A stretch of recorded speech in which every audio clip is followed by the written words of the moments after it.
Mira, el Museo Dolores Olmedo recurre a una práctica muy singular para conservar las tradiciones de Semana Santa. Vamos contigo, Vianey Zárate, que nos tienes el reporte.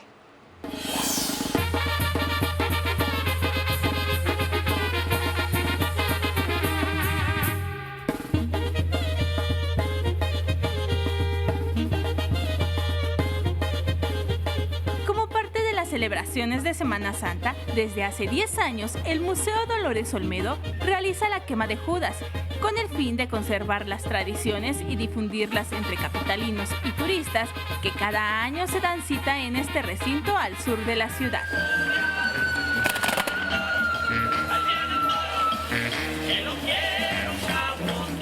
Con la marcha fúnebre, 7 personajes emblemáticos de la cultura mexicana, entre ellos una diabla, fueron quemados como símbolo de acabar con todos los males.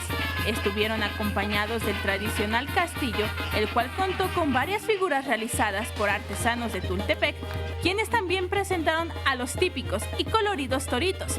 Todo esto a la par de música y luces pirotécnicas. Que los muñequitos que preparan para que se muevan es muy divertido para los niños. Los avioncitos que salen disparados cuando acaba una parte del castillo también los hace reír mucho. Hacen las piruetas, los toritos traen muy fuerte. Está padrísimo todo, los colores, las estatuas, los fuegos artificiales, todo está muy bonito. Esta fiesta forma parte del Carnaval de Tradiciones que año con año se realiza en el Museo Dolores Olmedo y convoca a miles de personas que gustan de disfrutar y conservar las tradiciones mexicanas.